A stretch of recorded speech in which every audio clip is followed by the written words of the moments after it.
Good day, YouTube, and welcome to a special Tits of Beer Bomb 420 beer review.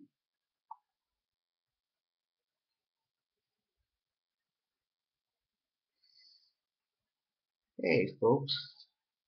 The Jägermeister's out because I had a little bit earlier with some caffeinated beverage.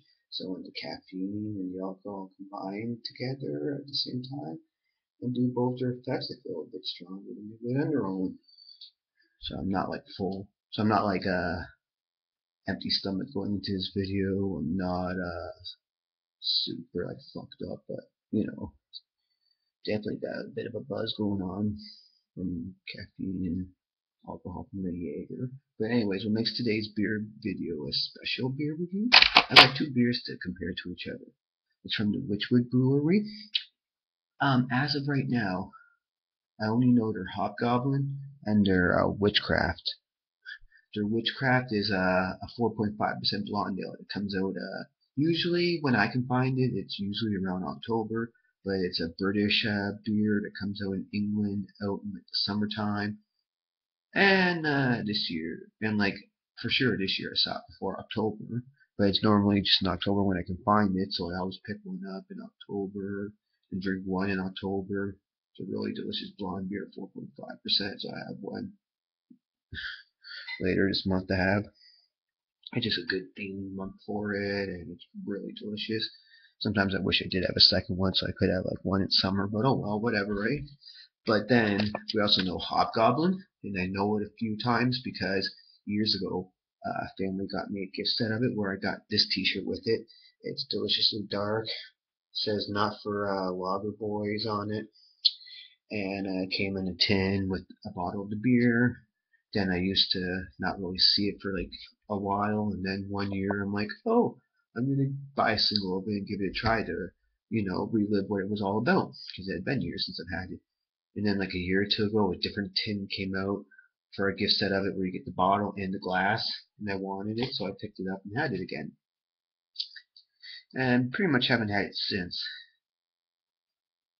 And yeah, now I know this has been out for a while now, but now I got my hands on a special other beer called King Goblin. So Hobgoblin will show you this beer right here. It's 5.2%. It's like an English bitter. It's a ruby red color. And King Goblin, it's a special reserve English strong ale, 6.6%. So this is probably going to be probably the strongest beer I've ever drank from England. Like the other side of the UK, because of like Innocent Guns and whatnot. I've had beers past 6.6%, but English beers, they're usually like 3 point something or 4 point something. And the strongest I've had up to date, I think was either 6.2 or 6.5. That winter beer, I believe it was from St. Peter's. But anyways, yeah. I'm gonna pour a Hobgoblin into my Hobgoblin glass, King Goblin into another one. Kind of like a re-review, I guess, for the Hobgoblin in a way. And just try and see what differences we get. And it's a review for King Goblin. So we'll start with Hobgoblin. Traditionally crafted legendary ruby beer, 5.2%. Full-bodied and well-balanced with a chocolate toffee malt flavor, moderate bitterness, and a distinctive fruity character and ruby red glow. Contains barley malt. It's a 500 milliliter, 16.9 ounce bottle, 5.2% alcohol. This is good until August 25th next year. This video might have some length because I'm reviewing two beers, so please stay through.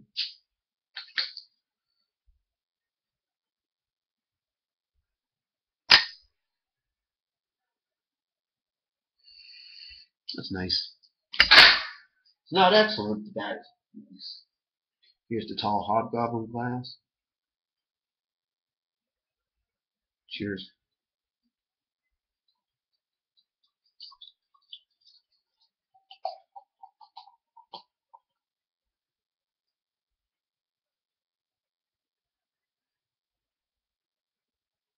I actually bought two of the King Goblin in case I don't see it again and like it. I'm guaranteed to have it again.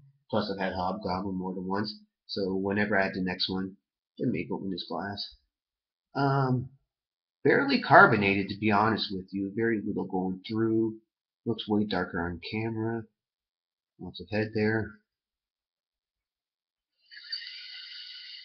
Um, Fruity smells, kind of. What the heck do I smell actually? Something to do with fruits. It's got a bit of a coffee, chocolate, toffee smell there. Yeah, there's some like a bitter, like everything isn't extremely strong, but first you get all just like a fruitiness, and then later you get some like toffee, chocolate, bitterness, roasted smells a little bit. Okay, King Goblin, 6.6%. The extraordinary beer of exceptional quality, special reserve. Um, Only ever brewed under a full lunar moon with crystal malts and Sauvergian hops for a rich, smooth, sublimely satisfying taste of pure indulgence. It's 6.6% alcohol. It's another 500 milliliters, 16.9 ounce bottle with barley malt. And this one's good till July 31st of next year.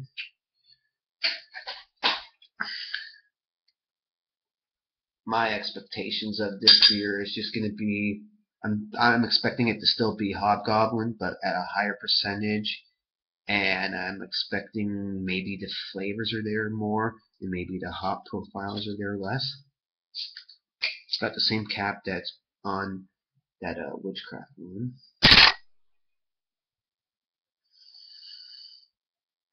Similar smell, but yeah, definitely more flavorful. It smells like a dark plum smell.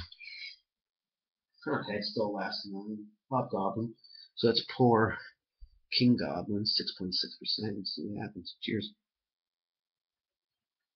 Hope you're enjoying your fall and your life and all that, and you're not drinking and driving and all that.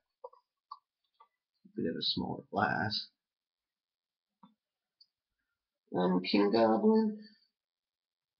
A lot more red. Oh yeah. Still a similar color in front of me. Still same color shown on camera, which isn't the same, but more red to the light. This one definitely has a lot more carbonation and it's going quicker, but it's not highly carbonated. Less head because it's 2 fingers. Wow, it's just more fruity. You get a little bit of the chocolate and the toffee there, but it's really fruity dominant of a dark plum. So it's been a while since I've had Hobgoblin, but drinking whatever I say.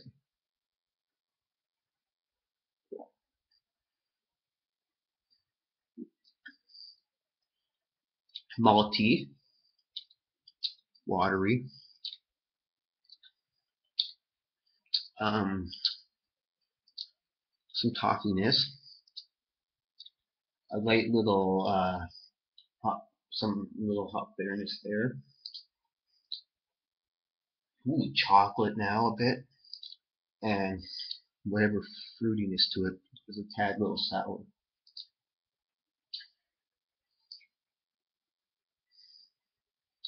Yeah, that's like toffee, chocolate, a sour fruitiness, like a sour taste to it. A little bit of the hops there. Now for King Cobra, sorry, King Gob.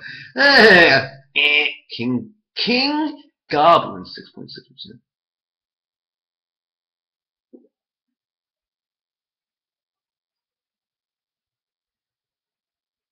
Oh yeah, better than fucking Hobgoblin. Fuck yeah, but very similar. Starts off a lot more chocolate,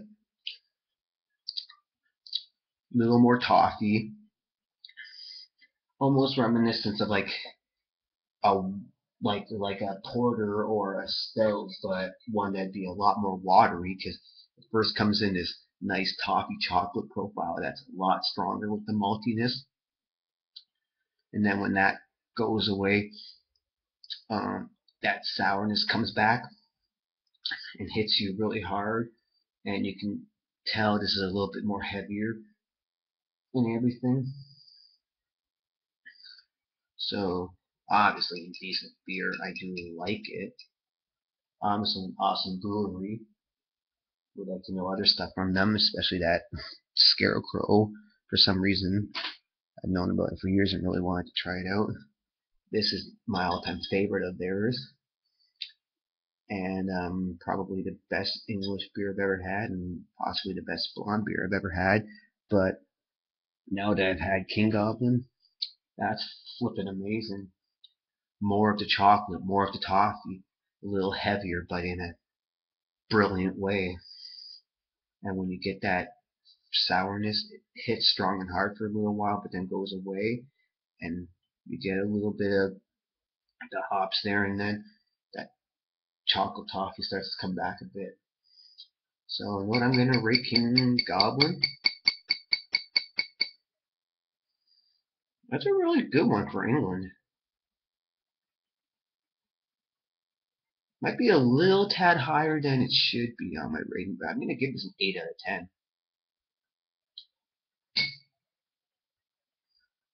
And I've had this one a long time ago, so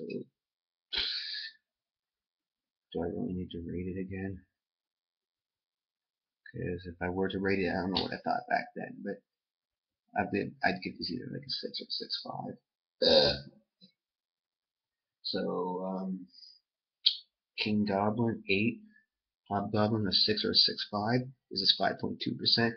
This is 6.6%, and this shows the chocolate and coffee a lot more, and it's just a more amped up version, which is the better version, but they're both kick ass, and like their shirt says, deliciously dark.